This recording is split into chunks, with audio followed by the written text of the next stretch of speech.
Olá, meu nome é Cássio Moreira e o que eu vou apresentar agora foi fruto da minha tese de doutorado em Economia do Desenvolvimento pela Universidade Federal do Rio Grande do Sul, URGS. O título da tese é o Projeto de Nação do Governo João Goulart, o Plano Trienal e as Reformas de Base, 1961-1964, orientado pelo professor Dr. Pedro César Dutra Fonseca. Bom, o que fez eu pesquisar esse tema foram alguns questionamentos que surgiram durante as aulas no doutorado, especialmente com o professor Pedro Fonseca e o professor Sérgio. Algumas novas publicações sobre o período, a própria tese do professor Sérgio Monteiro, alguns artigos do professor Fonseca, do professor Ferreira, né, questionando a irracionalidade na política econômica, a questão do termo populismo, etc. Um livro sobre o projeto de nação do presidente João Goulart, né? E também um outro livro muito interessante, O Governo João Goulart, Lutas Sociais, escrito pelo Muniz Bandeira, né? E assim como a existência de estudos abordando questões de curto prazo, mas a falta de análise do projeto no longo prazo. Então, o problema de pesquisa passou a ser se havia um projeto de desenvolvimento de longo prazo no governo João Goulart, ou apenas medidas tomadas por pressões conjunturais, né? Para isso se formulou uma hipótese: se houve um projeto de desenvolvimento econômico e social no governo João Goulart, e que esse seria uma continuação do nacional desenvolvimentismo iniciado no governo Vargas. O projeto era de caráter capitalista, tendo como instrumento a continuidade do processo de substituição de importações, principalmente no departamento de bens de capital e os bens intermediários, e as chamadas reformas de base.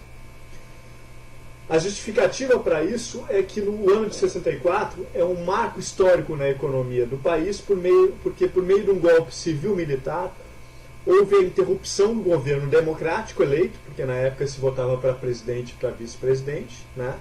Eleito o presidente João Goulart. Também em virtude dos questionamentos sobre o governo João Goulart terem respostas muito controversas, né? Uma parte significativa da literatura o aponta como um governo caótico e irracional.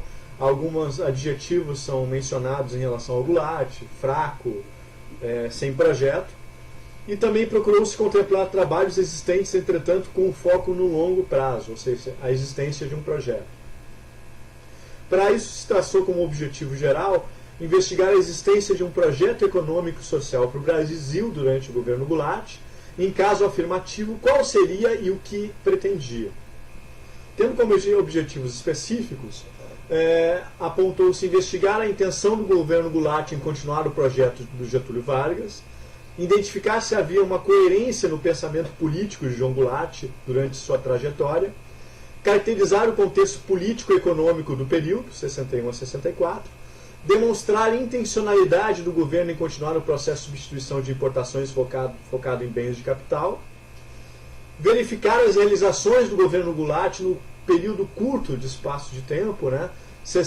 O Jânio Quadros renuncia em agosto de 61, então de agosto de 61 até dezembro de 62 o governo Goulart fica num governo parlamentarista, ou seja, é presidente, mas quem governa vai ser o parlamento. E a partir de 63 até o 1º de abril de 64, de fato, volta o sistema presidencialista, e aí que o governo Goulart tem os poderes, né, para governar como presidente. Assim como analisar os objetivos e a finalidade das reformas de base e de que modo elas estavam conectadas com o projeto. Como metodologia, amparou-se na análise do discurso e de documentos do presidente João Goulart, de seus ministros e assessores. O trabalho pretendeu demonstrar, por meio da análise das políticas emitidas efetivamente implementadas, pesquisadas em pronunciamentos, entrevistas, comunicados ao Congresso, relatórios. Analisou-se também as políticas e medidas sinalizadas por meio de planos e intenções, e relacionou-se a política e economia para entender o contexto histórico do período. A fundamentação teórica foi baseada com algumas fontes primárias, né, como as mensagens ao Congresso Nacional de 62, 63, 64, o plano trienal, algumas visitas ao CPDOC na Fundação Getúlio Vargas no Rio de Janeiro, né, dos arquivos do CPDOC, e vários discursos, decretos, entrevistas, comunicados do presidente João Goulart e seus ministros e assessores, e artigos de jornais da época. Com isso também se contou com uma vasta bibliografia secundária, né, e também algumas fontes primárias em anexos de algumas documentações, né, expostas aqui no slide. Então, a tese está dividida em 3 capítulos, né? Um primeiro capítulo chamado Legado de Vargas, onde procurou-se demonstrar as influências das ideias do Vargas no pensamento de Goulart. Retomou-se a Revolução de 30 e a ruptura com o modelo agroexportador, né? Assim como procurou-se delinear qual seria o projeto do Vargas, né? Abordou-se também o fenômeno do populismo e procurou-se mostrar as diferenças da expressão populismo, que não é aceita nessa tese e que foi imensamente difundida na literatura, né, em relação, fazendo uma contrapartida em relação ao legado trabalhista, sugerindo que o período Goulart foi um governo popular e trabalhista, e nem um pouco populista. Foram analisados os discursos e as ideias de João Goulart até assumir a presidência da República, em 61, assim como reconstituir os principais fatos de sua trajetória, desde a época que ele foi deputado estadual, deputado federal, presidente do PTB, ministro do Trabalho no governo Vargas, vice-presidente no governo Jânio Quadros, vice-presidente do governo JK, vice-presidente do Jânio Quadros, até a presidência da República. E apontou-se a evolução do projeto Vargas para um projeto trabalhista. O capítulo 2 é chamado de O Contexto Econômico da Crise, onde a gente pretendeu fazer uma radiografia da economia brasileira, tanto com indicadores internos quanto externos naquele período. Então, o capítulo ele começa apresentando o panorama da economia brasileira na conjuntura de 61 a 64, demonstra-se características e desequilíbrios da economia brasileira, né? Procurou-se examinar a política externa independente e a intenção do governo de diversificar as exportações e buscar os novos mercados. Numa versão corrigida da tese, isso passa para o 3º capítulo. Analisou-se o balanço de pagamentos e suas demais contas, além de abordar a estrutura da pauta de exportação e importações e a dívida externa, né? E realizou-se uma análise da vulnerabilidade externa da economia brasileira. Também, passando para o 3º capítulo, na versão corrigida, foram analisados os objetivos do plano trienal e das mensagens ao Congresso Nacional de 62, 63 e 64, assim como procurou demonstrar a intenção do governo em aprofundar o processo de substituição de importações, agora em especial no setor de bens de capital. No 3º capítulo, além daqueles itens que estavam no slide anterior, procurou-se fazer um detalhamento das realizações do governo João Goulart, num curto espaço de tempo que teve para governar, e foram muitas realizações em virtude do seu curto espaço de tempo. Abordou-se também a relação do executivo com o legislativo e demonstrou-se os índices de popularidade do presidente, que a gente vai ver no anexo, e apresentou-se as reformas de base, seus objetivos e sua finalidade. Conclui-se o presente estudo com as conclusões, né? Por fim, da tese também é feito um apêndice, onde foi realizada uma breve comparação entre algumas propostas do plano trienal e das mensagens ao Congresso Nacional de 63 e 64, do PAEG e do 2º PND. Que talvez seja a grande contribuição, a grande sacada, né, da tese, mostrando, né, que o governo Goulart tinha em seu programa muitas das coisas que foram feitas durante o 2º PND no governo Geisel. Então agora a gente vai apresentar alguns resultados da tese. Bom, em relação à coerência do pensamento político de Goulart, em uma análise crítica do pensamento político de João Goulart, percebe uma coerência ideológica e uma constância de uma estratégia durante a sua vida política. É percebido também algumas influências de Alberto Pasqualini, né, no pensamento político de Goulart, e 4 conceitos básicos são marcantes e percebidos durante o discurso de Goulart: a conciliação, fortalecimento dos sindicatos, desenvolvimento e reformas. Em relação à continuidade do projeto Vargas, Em discurso de 59, enquanto era vice-presidente do governo JK, Goulart já mencionava a necessidade de medidas de reforma social e criticou-se a ênfase do processo de substituição de importações dado por JK no Departamento de Bens Duráveis, né? Já apontava ali a necessidade da continuidade em relação ao projeto de Vargas. Isso é perceptível quando se compara o conteúdo das mensagens ao Congresso 51 e de 63 e 54. Né? A primeira no governo J. Dúlio Vargas e a segunda, 63 e 64, no governo João Goulart. E também percebe-se, né, nesse capítulo a retomada do chamado nacional desenvolvimentismo. Em relação ao processo de substituição de importações, desde a época que era vice de JK, por meio da documentação existente, percebe-se divergências em relação à política econômica do plano de metas. Esse focado nos bens duráveis, né? Analisando a mensagem do Congresso 63 e 64, fica clara a intenção do governo João Goulart em aprofundar a substituição de importações focada em bens de capital. Uma das ações efetivas que foram feitas para isso é a Instrução 242 da SUMOC, que era uma espécie de banco central da época, e isso é uma das ações que mostra a intenção do governo Goulart em avançar nesse processo, ou seja, tornar os bens de capital como prioridade. Em relação ao plano trienal, outro ponto que cabe relevância foi a releitura do plano trienal pelo prisma estrutural e não conjuntural e de política econômica, ou seja, se fez uma outra abordagem de análise em relação ao plano trienal. E para Goulart, os objetivos de estabilização da economia e crescimento econômico deveriam vir junto com a efetivação das reformas. Ou seja, as reformas de base seria a base, o chão, para todos os processos que seriam realizados adiante. Pois o sucesso de um estava intrinsecamente associado ao de outro.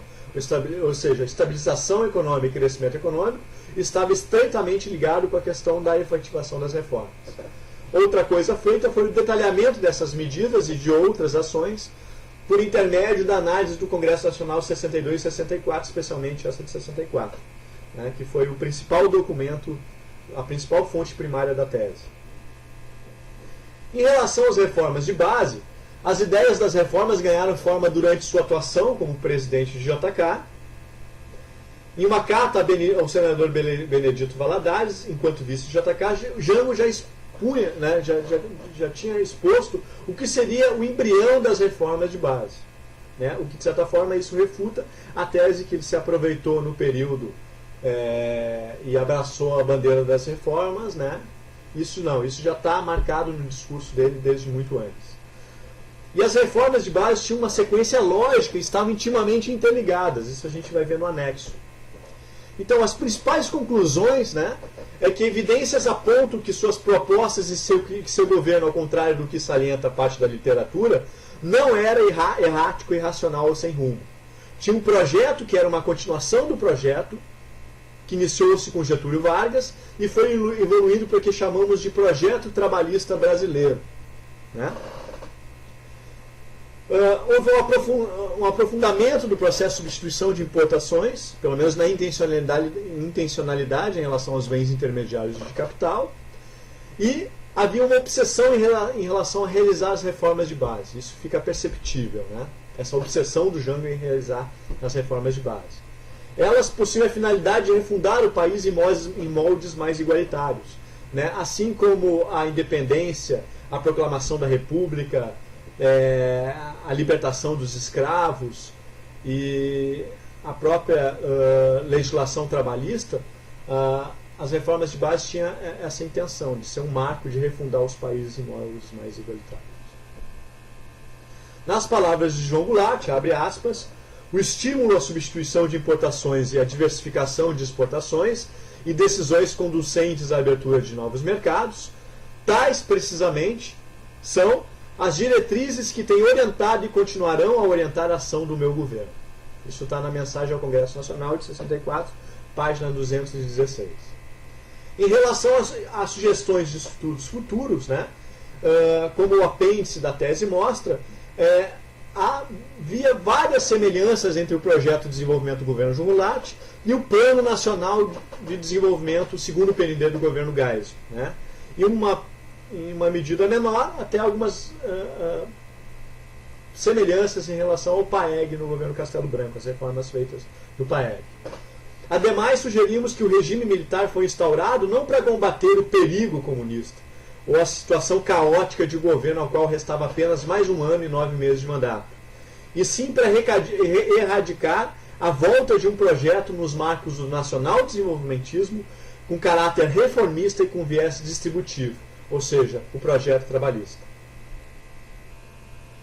Algumas sínteses das contribuições da tese de doutorado, né? Abordagem no longo prazo e o uso do método de análise de discurso, análise em conjunto das variáveis políticas e econômicas, ou seja, é uma tese que tem a análise política e econômica, não só econômica e não só política. A intencionalidade para a continuação do processo de substituição de importações, com foco no departamento de bens de capital. O plano trienal analisado pela ótica estrutural e um detalhamento das realizações do governo João Goulart e das reformas de base e sua finalidade. A percepção das semelhanças de muitos pontos das diretrizes do projeto de Goulart com as ações realizadas durante o segundo PND no governo Geisel e no nível menor com o PAEG no governo Castelo Branco. E o uso de fontes primárias pouco estudadas, como, por exemplo, a mensagem ao Congresso Nacional de 1964, na íntegra. Né? Bom, agora eu vou mostrar alguns anexos, né, em relação que deram sustentação ao trabalho. Né? Aqui tem o meu site, www.cassimoreira.com.br. Em breve a tese vai estar disponibilizada lá e também a gente vai tentar tornar ela num livro, numa publicação, e algum contato comigo tem o meu e-mail. Vamos para os anexos, né? Slides, gráficos e tabelas. Limitações do estudo, né? Impossibilidade de averiguar como seriam as reformas caso elas fossem implementadas, porque elas foram interrompidas com o golpe civil-militar de 1º de abril de 64. O golpe civil-militar, então, portanto, interrompeu muitas das ações governamentais que já estavam em andamento.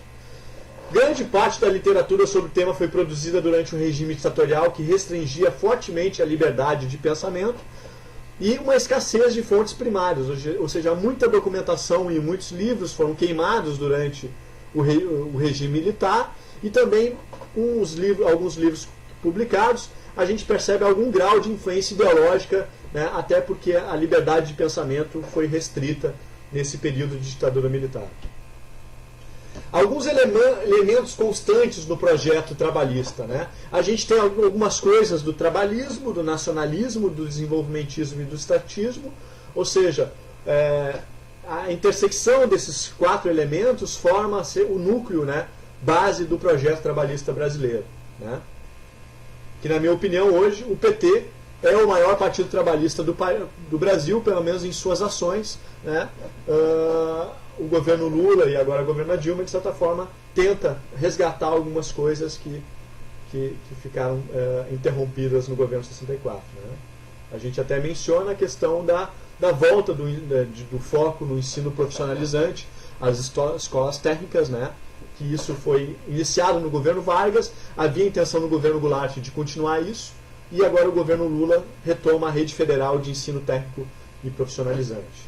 Esse quadro ele mostra uma tendência de estagflação, ou seja, estagnação do PIB, baixo crescimento do PIB com a elevação da inflação, especialmente a partir de 63. A inflação, isso é um trabalho do professor Sérgio Monteiro e também do professor Pedro Fonseca, que analisam a política econômica no curto prazo, mostrando que havia uma certa racionalidade, né, na política econômica, se a análise for pautada na fase parlamentarista e na fase presidencialista. Né?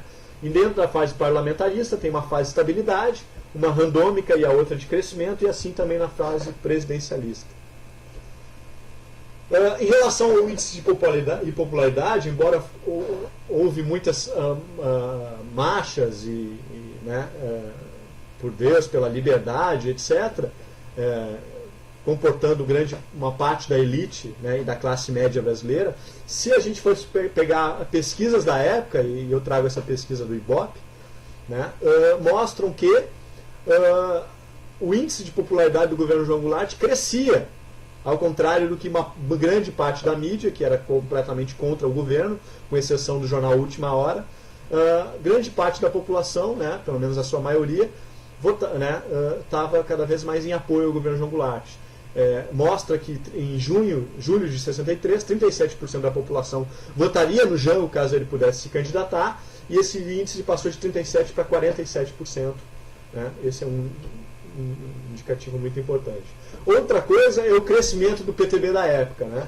O PTB da época, bem diferente do PTB atual, né? Eu me refiro ao PTB antes de 64 e nem um pouco ao PTB de hoje.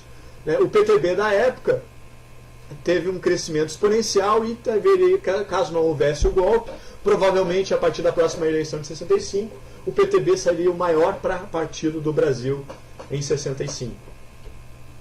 Aqui tem uma estrutura do plano trienal, mostrando todo esse caráter estrutural de longo prazo, né, que está incluído na tese. Aqui a mensagem ao Congresso de 64. Essa primeira parte, introdução, momento nacional, obra administrativa, deliberação de progredir, tarefas do futuro e caminho brasileiro, é muito analisado. O que falta, o que não foi muito analisado em alguns documentos, foi a outra parte da mensagem ao Congresso Nacional, e essa talvez seja uma das principais também contribuições da tese, a análise na íntegra da mensagem ao Congresso Nacional. Né? Está constante no capítulo, né, no último capítulo da tese. Aqui já mostra algumas ações do governo João Goulart, né, na obra administrativa, em relação a petróleo, educação, saúde, habitação, algumas intenções em relação a progredir o monopólio das importações, restrição à remessa de lucro, o salário móvel, que seria uma espécie de correção monetária, e algumas tarefas de futuro, né? A própria Universidade de Brasília, o Plano Nacional de Telecomunicações, a hidrelétrica Sete Quedas, que depois vai ser construída em Itaipu, e o caminho brasileiro, ou seja, as reformas agrária, política, universitária, etc. Né? É feito também uma análise, um discursômetro dos discursos do João Goulart de 61 a 62, e também 63 a 64, mostrando as principais palavras, né, chaves, e as palavras mais citadas. Né? A gente percebe o povo sempre em primeiro lugar nos discursos, e a questão muito do nacionalismo, ou seja, pátria, nação, país, né, e associando muito o governo também, né, nisso.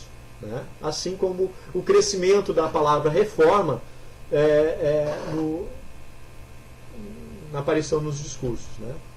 Aqui um caráter sistêmico das reformas de base. Né? As reformas de base elas estavam encadeadas, o governo João Goulart acreditava que a principal reforma a ser feita é a política eleitoral, muito parecida com hoje. Né? Ou seja, não adianta o governo tentar aprovar algumas reformas num congresso conservador. Então precisaria primeiro ter uma reforma política, onde teria uma maior participação da população, e também já era mencionado o financiamento público de campanha naquele período, para fazer com que o Congresso refletisse os anseios da grande parte da população, e por meio desse Congresso, refletindo os interesses de grande parte da população, seriam votadas algumas reformas. Reforma administrativa, melhorando e qualificando o setor público, uma reforma fiscal visando aumentar, tornando uma carga tributária mais justa, né? Um imposto progressivo, ou seja, cobrando mais imposto de quem ganha mais e não de quem ganha menos. Uma reforma bancária na seletividade do crédito e também fomentando o financiamento bancário para a produção e não para a especulação, né? Juros baixos. E uma reforma cambial, tentando monopolizar a questão do câmbio. E algumas reformas de conteúdo, como a reforma agrária, né?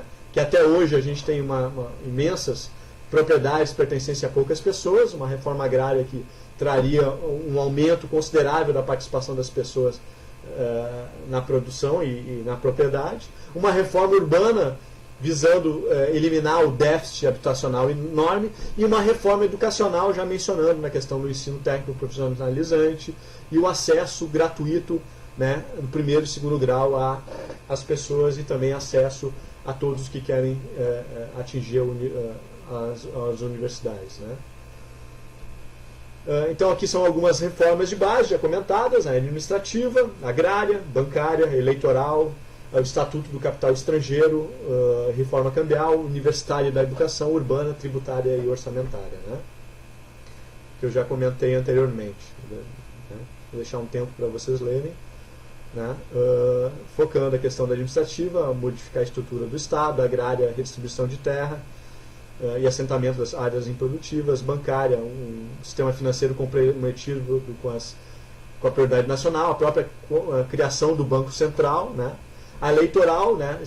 Ampliando a democratização, estatuto da capital estrangeira, ou seja, limitando a remessa de lucro das empresas multinacionais ao exterior, a universitária, né? Democratizando e ampliando o acesso ao ensino, a urbana, tentando diminuir o déficit habitacional, e a tributária, com ênfase na arrecadação dos impostos diretos, especialmente o imposto de renda progressivo, simplificação e combate à sonegação. Uma das principais contribuições da tese é mostrar que muito do que foi feito no governo Geisel, no segundo PND, era... Então, a principal crítica que alguns militares fazem ao governo Goulart é que não havia um projeto. Só que se a gente for analisar o projeto do governo Goulart, a gente vai perceber que muito do que foi feito no segundo PND já estava lá no governo Goulart. Exemplo, a continuação do processo de substituição de importações focado nos bens de produção, bens de capital intermediário, a questão da descentralização espacial dos investimentos, o diagnóstico que a origem da crise era a dependência externa, o Estado aparece como propulsor do desenvolvimento econômico, seja por meio das empresas estatais ou por intermédio do BNDES, preocupação com a melhoria na distribuição de renda e com o desenvolvimento científico nacional, intenção de ampliar o mercado interno e diversificar e elevar as exportações com países, né, na época do leste europeu, e o governo Geisel também fez isso, intenção de investir em energia nuclear, formação de polos petroquímicos e investimentos em aço e outros recursos minerais, e também pretendia construir uma hidrelétrica, Salto de Sete Quedas, onde foi mais tarde, no governo Geisel, construída a hidrelétrica de Itaipu. No governo Goulart já havia negociações com o Paraguai, inclusive, de se fazer essa hidrelétrica.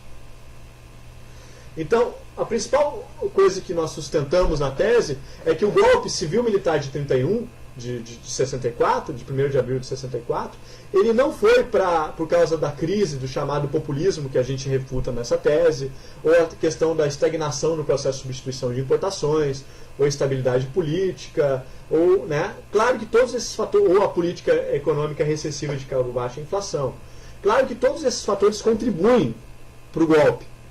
Ainda mais a questão da influência externa, ou seja, num período de Guerra Fria. Né? Mas a principal, o argumento que a gente tem é que o golpe de 20 anos ele foi para barrar um projeto nacional desenvolvimentista, né? Trabalhista, para o Brasil. Ou seja, havia dois projetos, um projeto trabalhista nos marcos nacional de desenvolvimentismo e um projeto que de certa forma foi iniciando no Café Filho e continuou no governo JK e depois foi aprofundado mais ainda no governo Fernando Henrique Cardoso, do PSDB, o chamado projeto antitrabalhista, ou seja, o desenvolvimentismo associado dependente. O próprio Fernando Henrique Cardoso diz, quando assume, que queria acabar, né, com a herança do Vargas, né? Mais ou menos essas foram as palavras dele. Então a tese tenta mostrar que havia um projeto e o golpe aconteceu para impedir com que esse projeto, com caráter distributivo, pela questão das reformas de base fossem adiantes. Alguns pensamentos, né, que eu gostaria de ler, que as nações expressionistas viram que o domínio sobre os povos de outra raça, outra língua, outra religião e outros costumes é odioso e desperta o orgulho pela pátria, gera nacionalismo e incita os ânimos à revolta e às reivindicações da liberdade. A experiência ensina, assim, aos povos fortes outros caminhos que os levam, sem aqueles inconvenientes, à mesma finalidade. É o caminho da dominação econômica que prescinde do ataque frente à soberania política. Esse o perigo que nos cumpre evitar. Os fortes passaram, então, a apossar-se das riquezas econômicas dos povos fracos, reduzindo-os à impotência e, pois, à submissão política. Outro pensamento: faz parte da natureza da posição privilegiada que ela desenvolva a própria justificação política e, com frequência, a doutrina econômica e social que lhe seja mais conveniente. Ninguém gosta de acreditar que seu bem-estar pessoal está em conflito com a necessidade pública maior. Galbraith, né? E, nesse quadro, passei a ver o socialismo como progressão do trabalhismo, por meio da incorporação do campesinato, trabalhador, né, rural, ao sistema econômico e político brasileiro pela reforma agrária e através do controle das multinacionais. É esse o caminho brasileiro da revolução social. Não uma revolução sebrenamente socialista, mas concretamente socialista porque pós-capitalista, pela impotência do capitalismo para promover uma prosperidade generalizada. Tratava-se de levar à frente a Revolução de 30, criando um governo nacionalista capaz de enfrentar o estrangulamento imperialista, né? Um governo vinculado aos sindicatos capaz de mobilizá-lo para grandes atos de massa, um governo socialmente responsável ante as populações pobres da cidade e do campo, um governo orientado para o capitalismo de Estado, capaz de fortalecer as grandes empresas públicas, Petrobras, na época Vale, CSN, Banco do Brasil, e de criar novas empresas públicas como a Eletrobras, a Embratel, ou até como a Petrosal, que o governo Lula estava tentando criar. E para uma tia-avó minha, que eu gostava muito, o livro é uma escada para ser um intelectual. Então, procurei, né, nesses 30 minutos, fazer uma exposição do que foi a minha tese de doutorado. Está no meu site, mais adiante ela vai estar disponibilizada em PDF, também num livro, né, e também o meu e-mail. Muito obrigado. Aqui quem falou com vocês foi o professor Cássio Moreira, de Porto Alegre, Rio Grande do Sul, Brasil. Muito obrigado.